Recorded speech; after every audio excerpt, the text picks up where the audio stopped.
Welcome to Politics Done Right. I am your host, Egberto Willies. This is a progressive program that will take the mystery out of politics. This is the program that will encourage you to make sure government becomes we the people. Whether you are liberal, progressive, conservative, or otherwise, you get to air your point of view. We are an independent media outlet that, unlike mainstream media beholden to corporations, we only owe allegiance to you.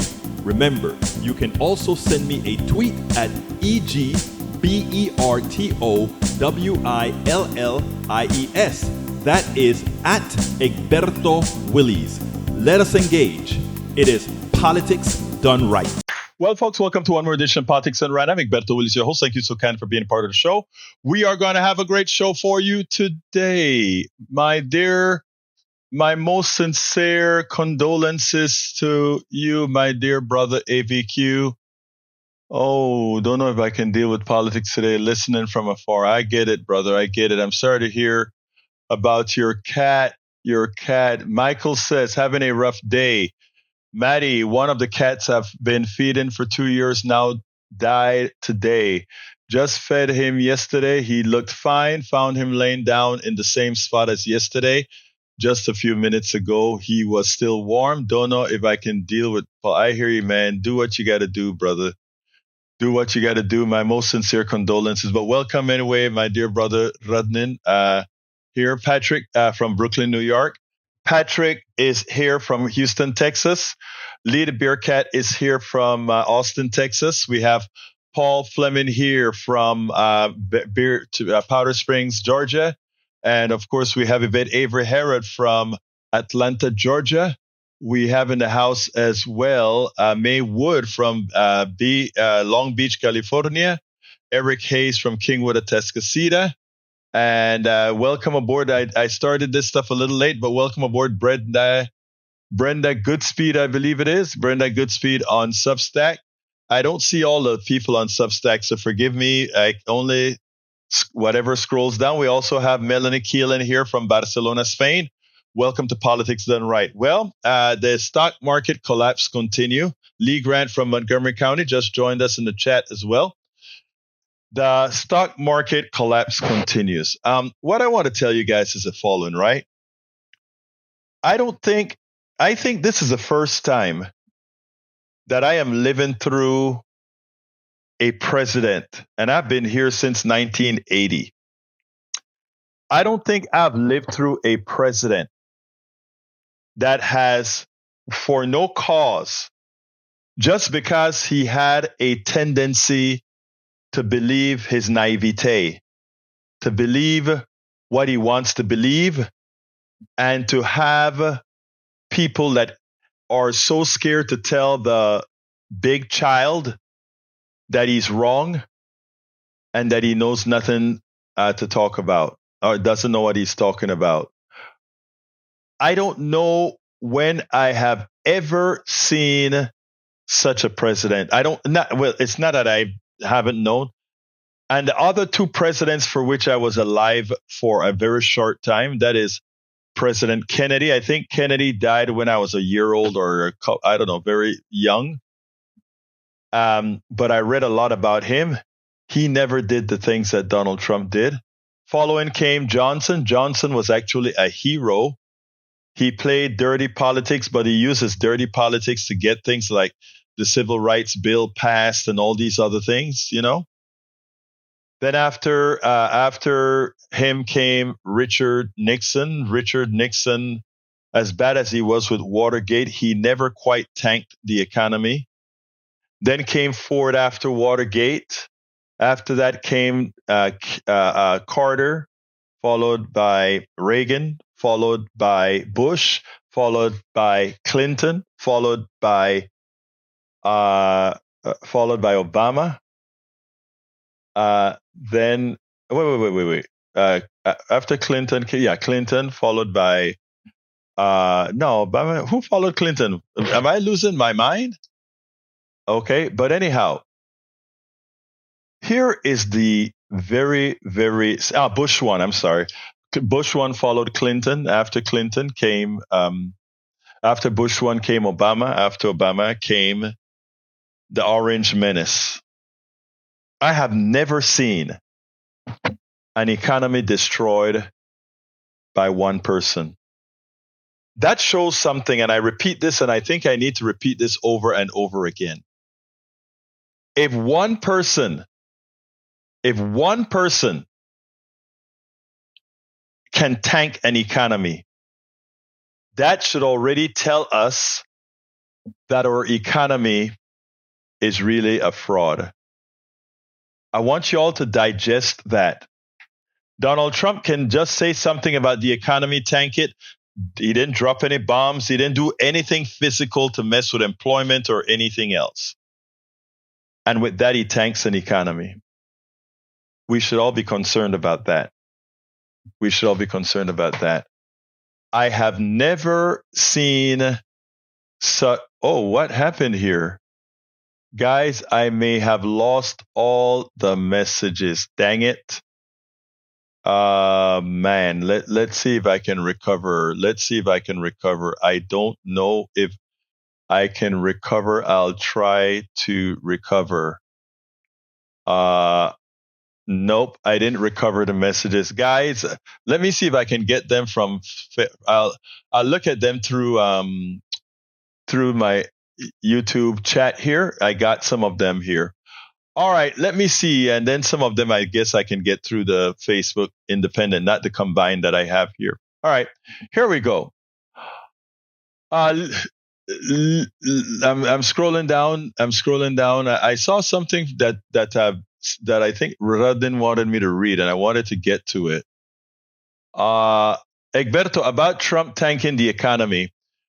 Someone needs to do an investigation about insider trading and check who profited from the crashes. I agree with that. I absolutely agree with that. We also have Paul Fleming saying, fun fact, of the 10 largest single-day point drops in Dow Jones history, Donald Trump was president for 9 of them.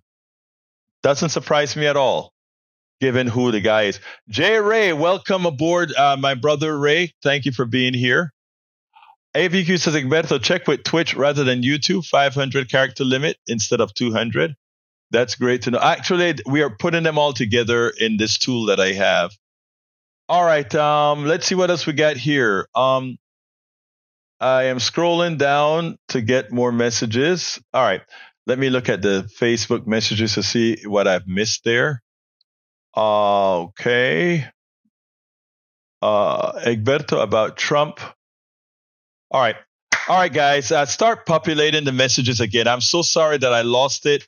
I hit the wrong key, and somehow that caused everything to go haywire. We need to have a separate tool for this.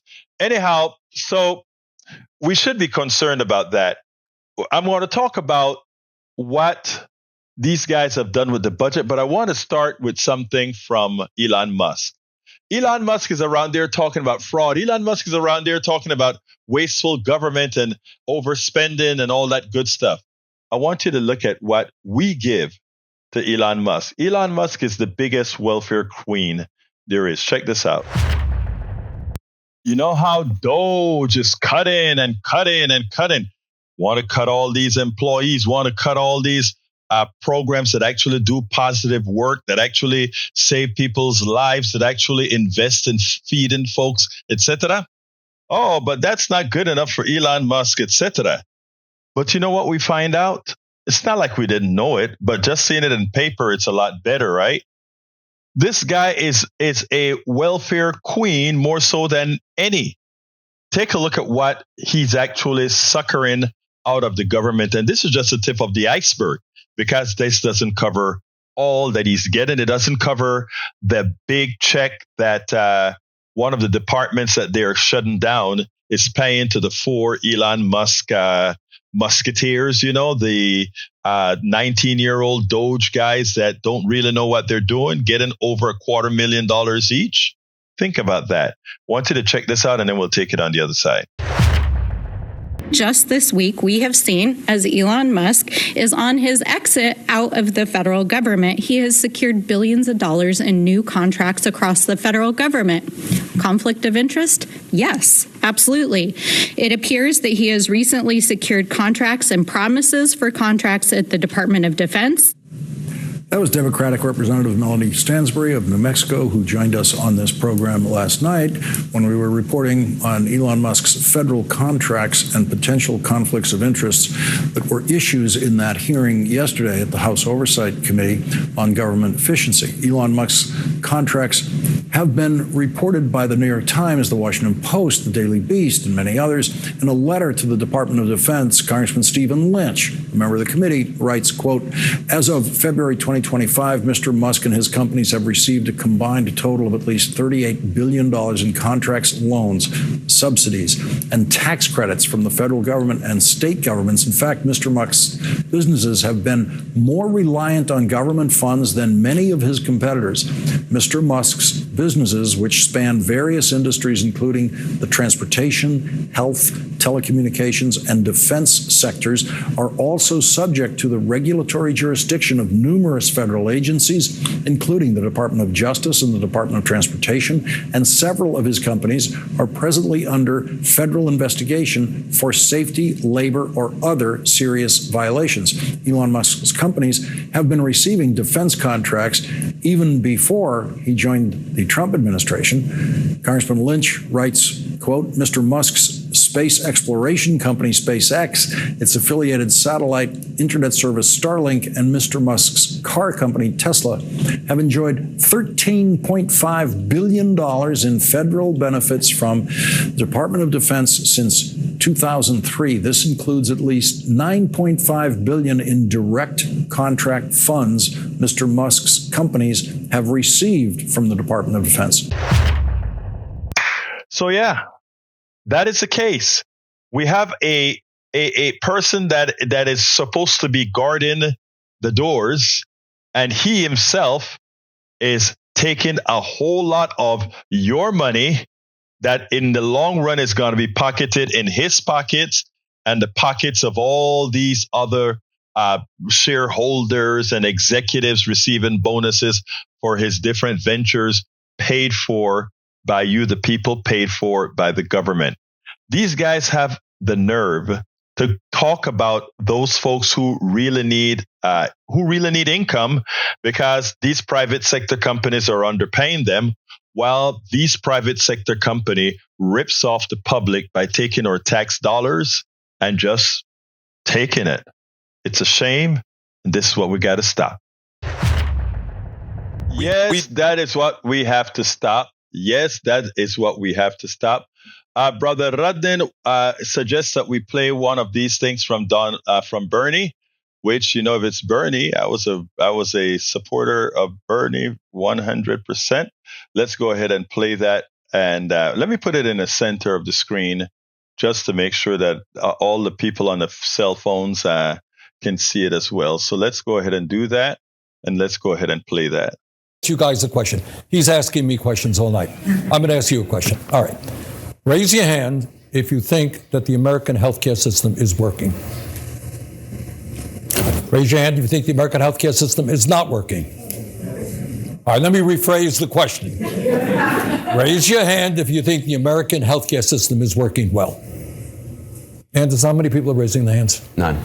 Raise your hand if you think the American healthcare system is broken. Raise your hand. Majority, everyone. Not a majority, virtually everybody in the room. Yeah. And I can see behind that guy. But. And that is, all right, question again. How many nations, wealthy nations in the world, do not guarantee health care to all people as a human right? Anybody know the answer? Which country? All right. Now, you're not going to hear much about that on corporate television. You're not going to hear much about that in the United States Congress. We're the only major country on earth that doesn't guarantee health care to all people. 85 million of us are uninsured or underinsured. 60,000 die each year because we can't get to a doctor on time. That's the bad news. You know what the good news is? The insurance companies are making tens of billions of dollars every year denying you coverage. The drug companies charge us the highest prices in the world for prescription drugs. So how does it happen that in the wealthiest country in the history of the world, we're spending twice as much per capita as the people in other countries, and yet we have one of the worst outcomes, healthcare outcomes, of any country on earth? And it gets back to money in politics and the domination of big money, in this case, insurance companies, drug companies, over the Republican and Democratic. I want to try to get some more of our audience questions. Joel, no, I know you do, but I want to talk about... I know.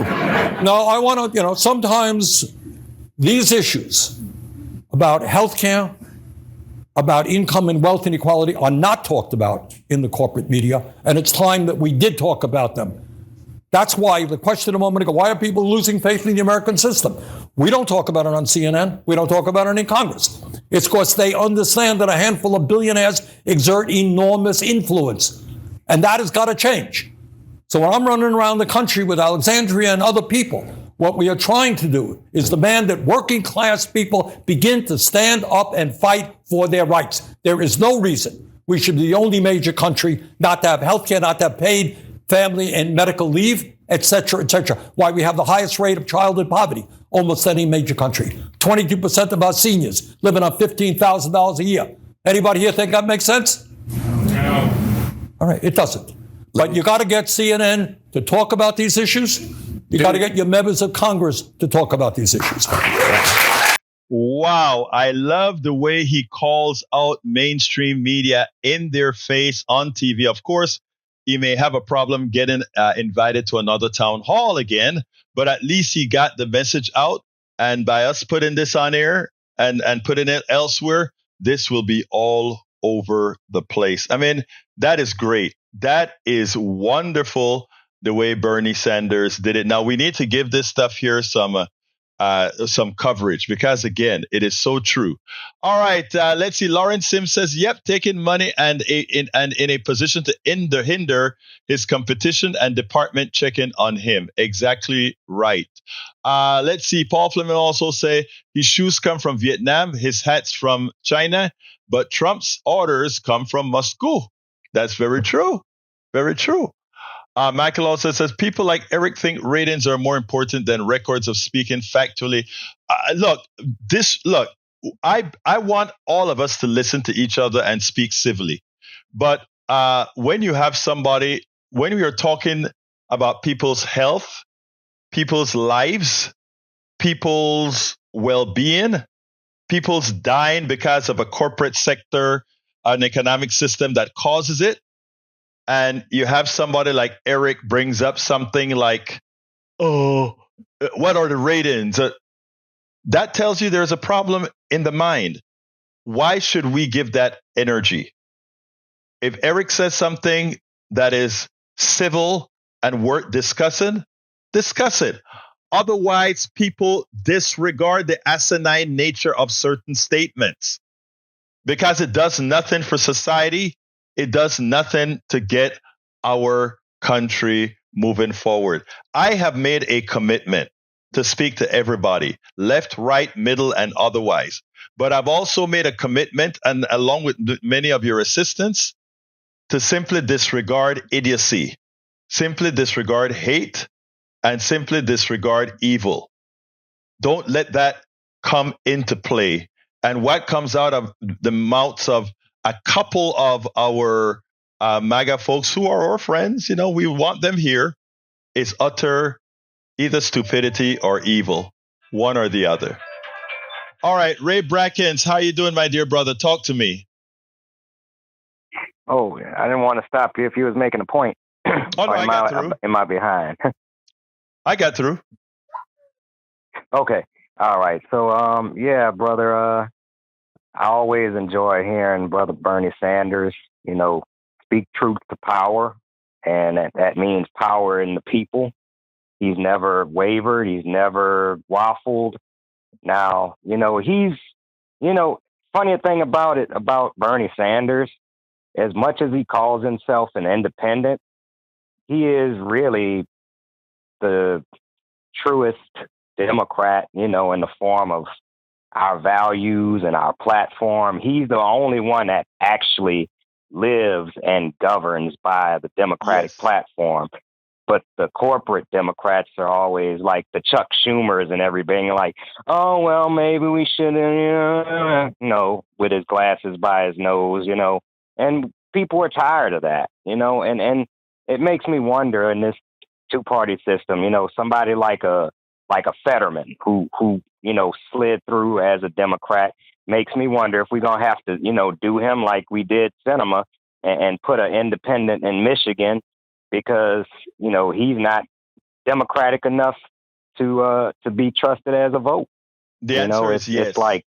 The answer is yes. And the answer is now. And I'm glad that you brought that up. I'm really glad that you brought that up, Ray.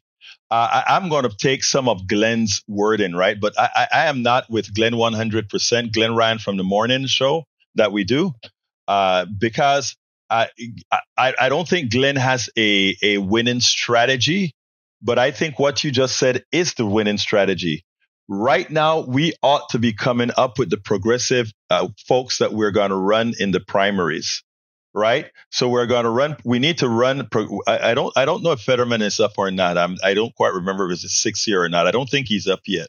But when Fetterman comes up, I think he comes up in 28.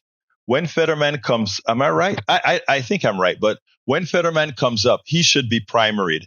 Every neoliberal running right now that doesn't vote appropriately must be primaried. Because here's the thing, Ray. When we and by the way, and when we go out there and people say, oh, well, you're going to get somebody too liberal. That's not true. We're not going to campaign on liberal or conservative or anything like that. We are going to campaign on values. And we're going to go into red districts, and we're going to go into Yoakum, Texas. We're going to go into Brenham, Texas.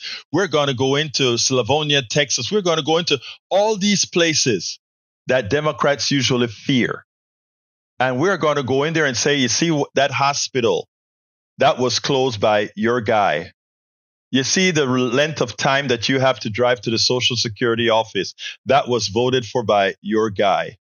You see the stores that are closing down downtown because that high-paid post office worker is now replaced by a contractor that makes half the salary and doesn't have benefits.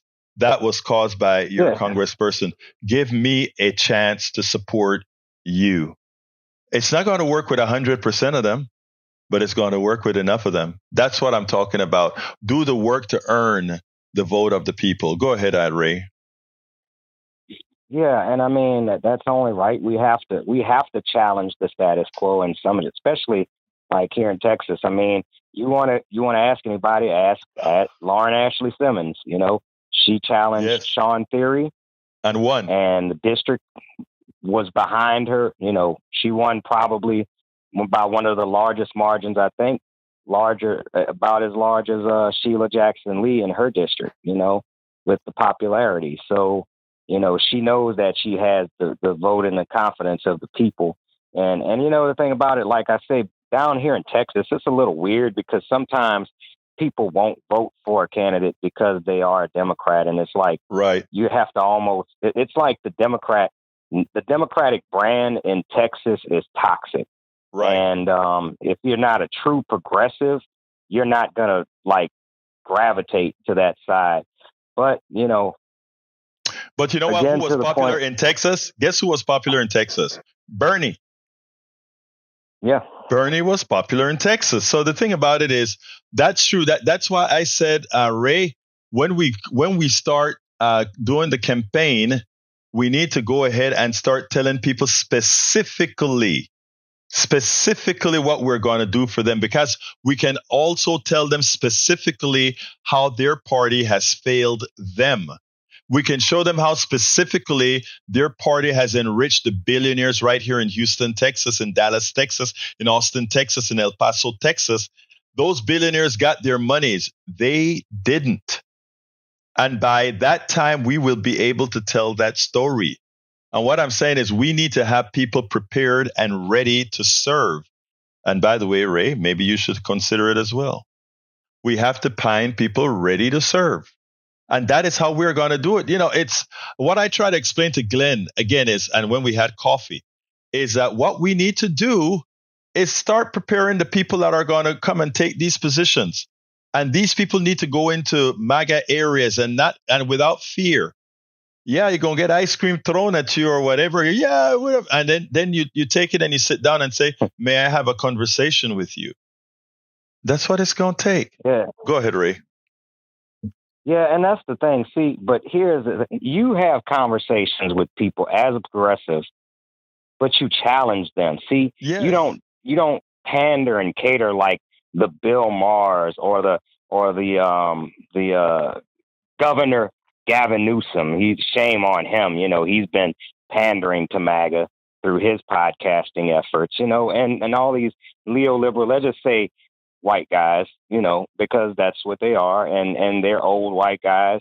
No offense. I met a really nice, cool, down to earth one at the Houston Peace and Justice. So I have nothing against old white guys if you down for the cause. Well, that's what he stated he was. The guy that you met, he actually has a T-shirt that he got. He actually asked me if he should patent the thing. He have this thing with a particular insignia. That says, I saw the T-shirt. I saw it when he designed it from the beginning. It's funny because he threw it about Egberto. Would it be offensive if I wore this to you? There's one other thing that we were having, and he's like, would it be offensive if I wore that? I'm like, come on, man. Why would it be offensive? You're an old white guy, dude. Come on, they'll be cool. And you notice he came to you and he showed you the old white guy shirt at the Houston Peace and Justice. It was fun. Yeah. Look, we had a good convo about it. Yeah, absolutely. So, I mean, it's having great conversation. And look, I tell MAGA folks, give me 10 minutes or 15 minutes or 20 minutes after that MAGA folks have told me everything he wants to tell me. Give me 10 minutes after I've listened to him for an hour or two. And I know one thing, even if he doesn't come out and tell me that he's going to agree with me, he's going to respect what we had to say, and we're going to be able to have that conversation. So that's what we have to work on. Anything else, Ray, before we move on? Well, actually, I want to shout out Eric Hayes in the chat because I don't know what you have to say about that situation, but I do understand there will be a hot, contentious race on the Republican side of the primaries in this coming Senate race, and only time will tell. How that's going to shake, for progressive values, because Paxton is a crooked. Well, yeah, he's crooked. Let's just say, he's very MAGA-ish, and they would love to have someone of his ilk. Cornyn, for all intents and purposes, I don't like him, but I like than Paxton. Well, what's interesting is that Cornyn has even filed bills with Crockett. Okay, so I mean, he's a rank and file conservative Republican. Cornyn is not the reason why you see Neil Aquino protest him for I don't know how many years they've been protesting him. Is to keep him in line. We don't support the policies that they support, so we intend to keep him in line. But if you get Paxton is, it really doesn't matter because they'll vote the same, right? They'll because if you take a look at how Cornyn votes, almost every vote that Paxton would say yes to, Cornyn's going to say yes to as well. So I mean, let them go full MAGA, because I think Paxton may be more vulnerable in a general election than Cornyn would be. I think Paxton would be more vulnerable in an election because who knows what else comes out on Paxton. He's a bona fide crook, so maybe something else comes. We know how they feel about them down here, but I love your forever optimism, but what I see is, unfortunately, in Texas with our voter suppression laws and, basically the state version of the SAFE Act trying to go into effect and all of that, I feel like it's going to work in his favor. And what I fear is, those protests that Neil and the crew have down there, Cornyn lets him have their First Amendment rights. But I feel like in a world with Paxton as Senate, they will be met with a violent mob of SWAT team police officers. Yeah, let me just say something about the SAFE Act. I think that's the one where you have to prove you're a citizen to vote or something of that nature, right? I think the election is what 3 and change years away for the president and these others. I think it's incumbent. Let me tell you where I'm disappointed. I don't see the action that I would expect in all the neighborhoods. I don't see the investment in flesh and blood that I think there is money to do. I see investments in money to throw very expensive ads on. Let me postulate something with you, Ray. You work with TOPS. You work with TOPS all of the time. You do hard work with TOPS. TOPS is a local Houston organization that enhances the vote. It does a lot of things, but also it encourages people to vote. Now, imagine if we could dump $10 million in TOPS, and TOPS goes ahead and maps out every single apartment complex, every single home, and not only maps them out, but make sure it has a database that knows when these people move, right? Because once you have an initial action with them, you can also start to determine how they're moving, when they're moving, etc. Because you will have a battery of people that are keeping in touch with these people. You've got emails, you've got their cell phones, etc.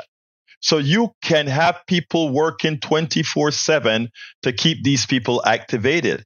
And it doesn't take a lot of money because TOPS would hire a lot of volunteers or a lot of people making $15 to $20 an hour.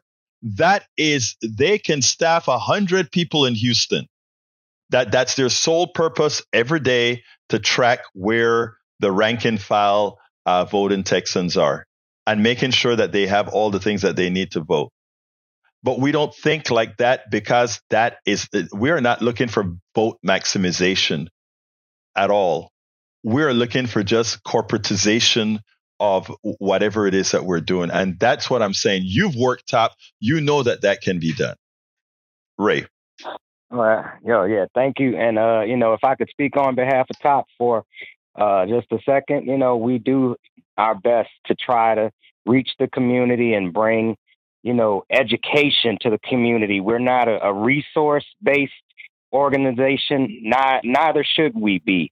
But what we should be able to do is be able to get through to the people in the community, hold events, bring people to Austin, bring people to Commissioner Court, bring people to the mayor's office, bring people in front of where the power is.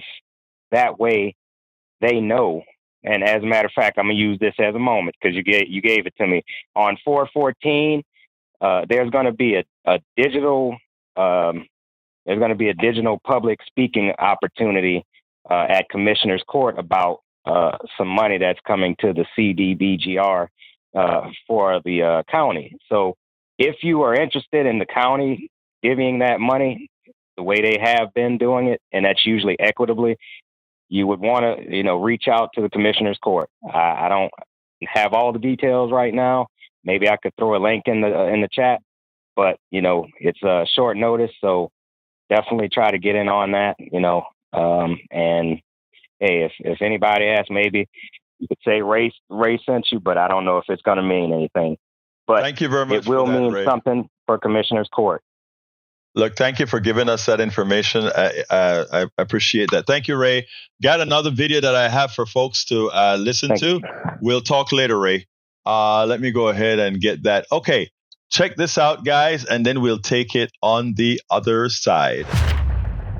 Well, today Congress passed a bill that lays the foundation for the transfer of wealth, the transfer of your money to the rich, by taking away your Medicaid and many other services so that they can give the wealthy a whole lot of money. And, these clowns actually believe that that somehow Americans are not going to see this. Well, interestingly, we have a Democratic analyst and a Republican analyst that just alike believe that this is going to be their demise. Because, again, there's one thing you don't mess with, something that affects all. And that is what, again? Social Security, Medicare, Medicaid, SNAP, and other systems that affect MAGA. But here's the deal. And all Americans. But here's the deal. It affects MAGA much more so than anybody else. And that is the gist of this little segment that Morning Joe did. Very well put together segment. Check this out, and then we'll take it on the other side. I want to talk, though, about this Republican budget resolution, and there is a long way to go. I think one of the more interesting battles right now, we've seen it on tariffs between Elon Musk and Steve Bannon, sort of ultra-MAGA. We're also hearing it on tax cuts. There are actually some people from the MAGA wing of the party, the Bannon wing of the party, that's saying we don't need to be giving tax cuts to the ultra-wealthy. And you heard some of that talk over the past couple of days. Maybe it'll just be on tips. I know Republicans. They can't help themselves. They're going to give massive tax cuts to the richest Americans. They're just the party that can't say no, to paraphrase a song in Oklahoma. But talk about how that sets up the next election. And I will say politically, the dream scenario for Democrats, where you can turn to anybody in rural America in the exurbs, you can turn to veterans, you can turn to people whose parents are in nursing homes and say, the reason why your veterans benefits, the reasons why you as a veteran got fired, the reason why your health care in rural America and outside big cities got slashed is because Republicans had to do it to pay for their tax cuts for the rich. Isn't that what they're setting up for themselves? They are. And I think, just to go back to what John Palmieri said earlier, one of the things that the Democrats can and shouldn't, you've seen some of this, but it needs to be militant every single day, focus on digital ads, everybody should be doing town halls talking about this, is these cuts to Medicaid, because they massively impact not just seniors, but middle income, lower income families. They impact kids, and also what they have previewed they're about to do to Social Security. The tax cuts on the highest income and corporate America has always been one of the most unpopular things that Republicans, most of them, have advocated for. That is true. But doing it in such an upfront, blatant, overt way of cutting Medicaid, cutting those sorts of programs that millions of Americans rely on, doing what they're previewing they're going to do on Social Security, they've never been quite as overt as that. And I think that is a big part of the story that every Democrat can tell in nearly every district over the next several months. And Matt, this isn't like big city folk against rural folk, right? This isn't the left versus the right. The people in red state America are going to get disproportionately hurt. Rural America is going to get disproportionately hurt. Some estimates say as many as 50% of children in rural America get their primary health care on Medicaid, from Medicaid. Nursing homes all across America, but especially in red state America, funded by Medicaid, right? So that doesn't just impact poor people in urban centers, which has always been how Republicans tried to simplify this. No, this hurts everybody in red state America, in blue state America. It just hurts disproportionately in red state America, which means if you look at Elon Musk and the cuts to the VA, you're talking about, if you live in red state America outside of a city, maybe you're driving 150 miles to go to your VA clinic instead of like it just being in your hometown or just down there. Same thing with rural hospitals. Not to go on for this too long, forgive me, but rural hospitals have been in crisis over the past decade. These cuts in Medicaid will just absolutely undermine rural health care and hurt red state America the most. No, I think you're totally right, Joe. A lot of the Trump policies, ironically, hit Trump voters disproportionately. And I would say Trump voters specifically even more than what might have been standard issue Republican voters a decade ago.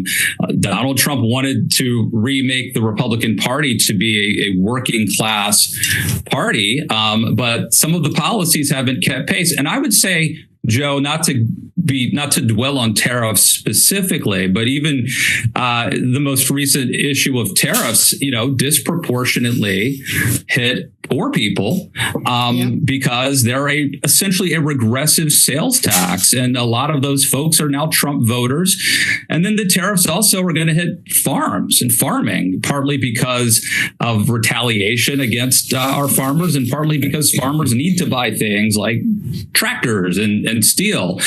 So it is interesting that a lot of Donald Trump's policies, including those that you just mentioned, will be hitting rural America, folks who vote for Donald Trump.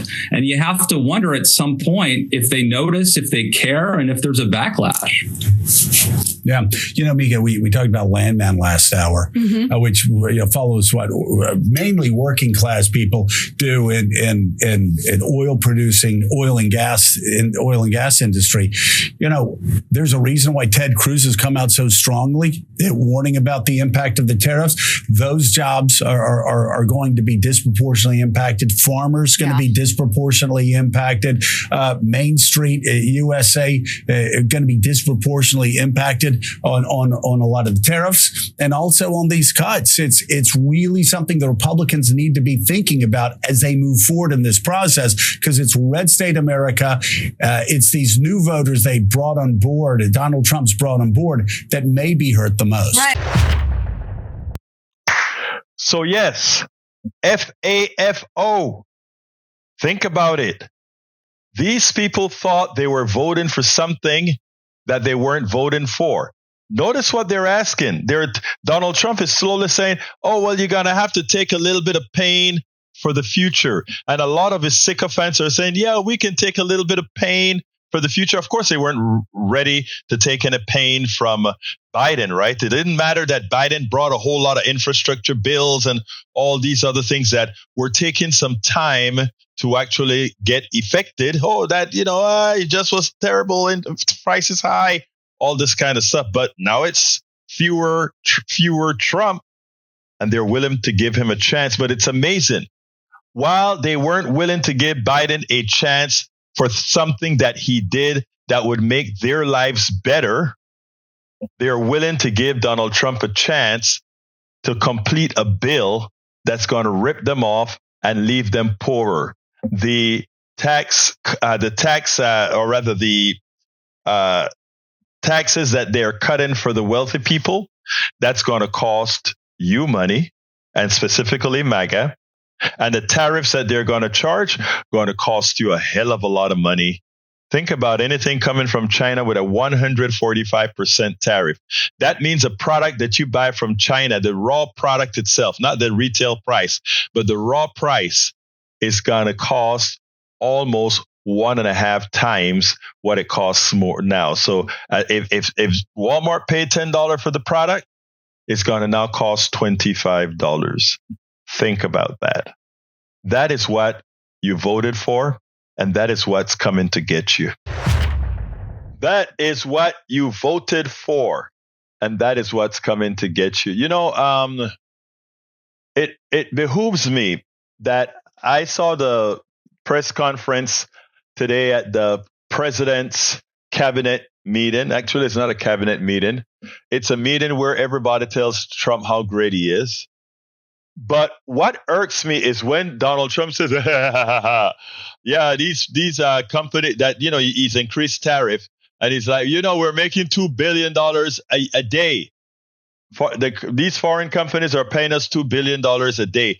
And every time he says that, and the mainstream media doesn't answer that, that goes into the psyche of many of Trump's sycophants. So they hear they're making $2 billion a day. That's a $2 billion a day tax on Americans, middle class America, MAGA America.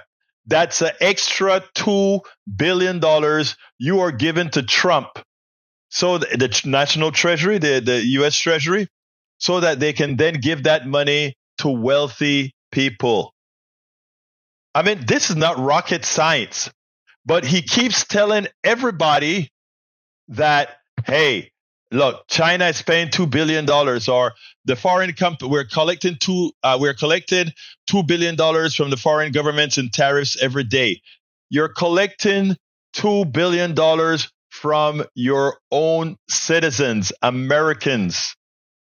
My God, this is not too hard to understand. And all of us that are listening to my words right now, every time you hear about these other countries paying a tax or paying a penalty, please speak up and let folks know all that money is coming just like a sales tax to all of us.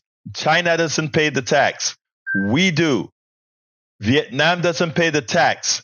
We do. It's important for us to know that. All right, new subject. And this is a good one here. You know, it turns out, and let me go ahead and put it on the screen. The House GOP, they approved the economic attack on the poor to fund big payout for billionaires. Republicans want to give away trillions of dollars to the richest people in our country, said Rashida Tlaib, and they want to pay for it by taking food away from hungry children and letting people die from lack of healthcare coverage. That's not hyperbole.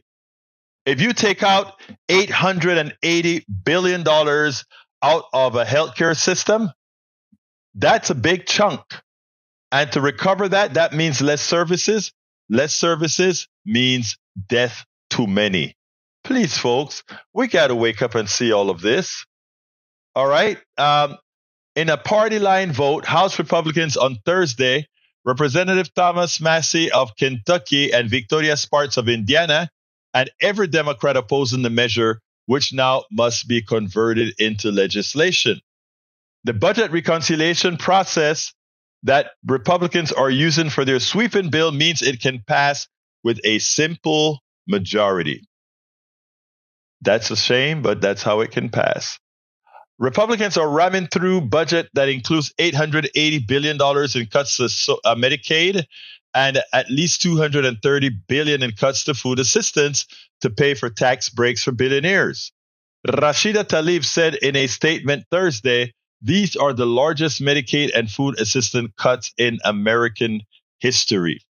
Make no mistake, Republicans want to give away trillions of dollars to the richest people in our country like Elon Musk, and they want to pay for it by taking food away from hungry children and letting people die from lack of health care coverage. Tlaib continued, we must raise our voices and defeat this dangerous budget. Yes, we must. Continuing, passage of the blueprint came hours after Republican congressional leaders and President Donald Trump managed to win the support of GOP holdouts, concerned that forthcoming legislation package won't reduce spending enough to offset the massive cost of fresh tax cuts, which would largely benefit the rich. I don't get it how many of you can support this party. I don't get it. Are you a pseudo-masochist? What are you? They continue to rip us off left and right, and you continue to take it. Anybody want to give me a call? 281-823-7747. Again, that number is 281-823-7747.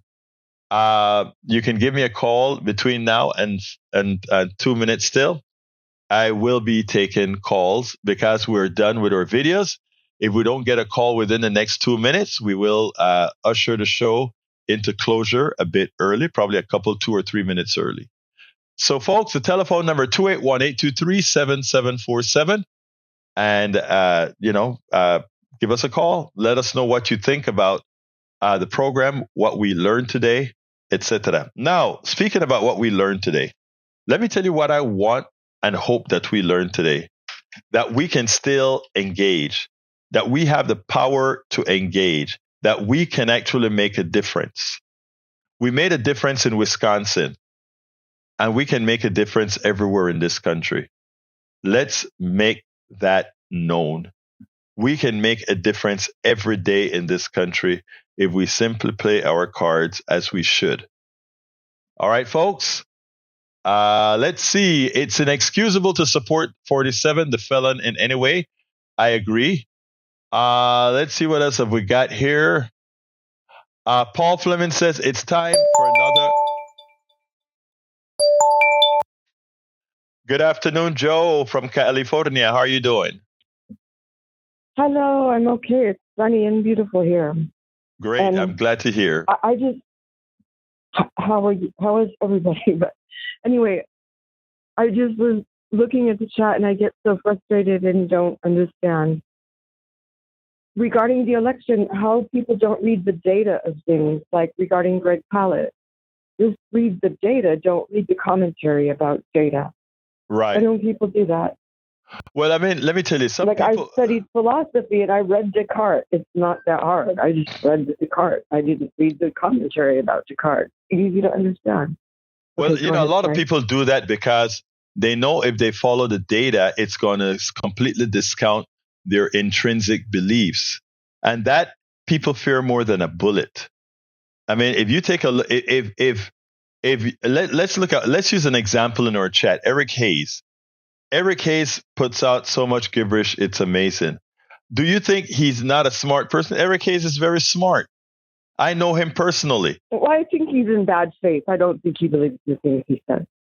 The thing about it, but I don't know that for sure. No, I feel sorry, right? Because he knows better, and he's having a boxing match with himself. So he has to come out with these things. The hardest thing is to have a boxing match with yourself. And that is where he's at. Isn't it harder not to have a boxing match with yourself? Because it takes so much effort to look in the mirror and lie to yourself than to see the truth and fix it. I don't know which it would be, to tell you the truth, because the one that you put on as a vest, you know that you have a problem if it's not new, right? If you put on a vest and it's not new, you know that there's a problem. But like I said, well, again, that's my thought. Your thought may be different. But they put on the unnew vest that has like holes in it and pretend like it's real. That's harder. Right. Well, I mean, wouldn't you want to not be embarrassed and fix yourself? Of course. This is what's so confusing to me. That's why I called. Well, let me just say this, Joe. What you have to do is stay the course and let others follow. I mean, the truth of the matter, if you're doing it right, as they continue to fail, many of them will eventually come on your bandwagon. Otherwise, they'll just fail into extinction. I would love a lot of them. And that's why you give people a place to land. That's what exactly. You want to give them a place to land. That. Thank you, Joe. You take care and enjoy the rest of your day. Okay, I think I got to close out now. Everybody. Thank you now. Bye. All right, folks. Let me tell you, folks, it is time to support, please. You can support this program and our book writing and our article writing, our newspaper, and doing all these things by becoming a paid subscriber of our network. And how can you do that? You can do that by going to politicsdoneright.com/newsletter, politicsdoneright.com/newsletter. Click on that link and please consider becoming a paid subscriber. If you are on your on Substack, the same applies. You can just click on our picture and go ahead and subscribe. We need a whole lot more. We need a whole lot more subscribers to get to where we need to be, to get the help that we need to continue this.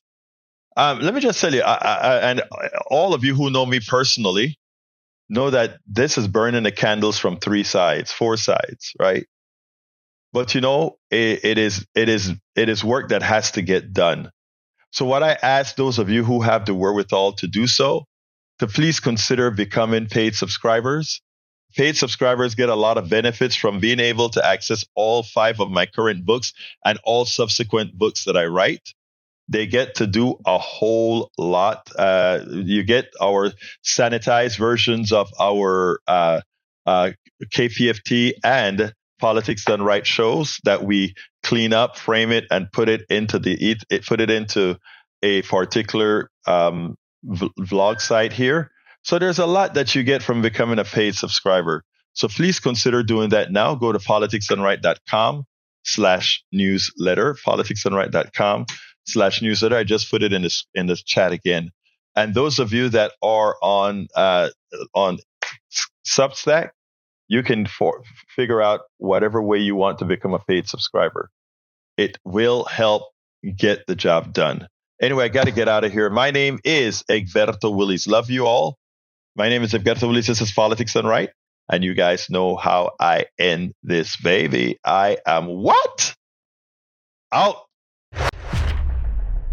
We spend a lot of time deconstructing the news, trying to parse it into a form that everybody can understand. We try to find those little nitpicks where it flies above the fray, etc.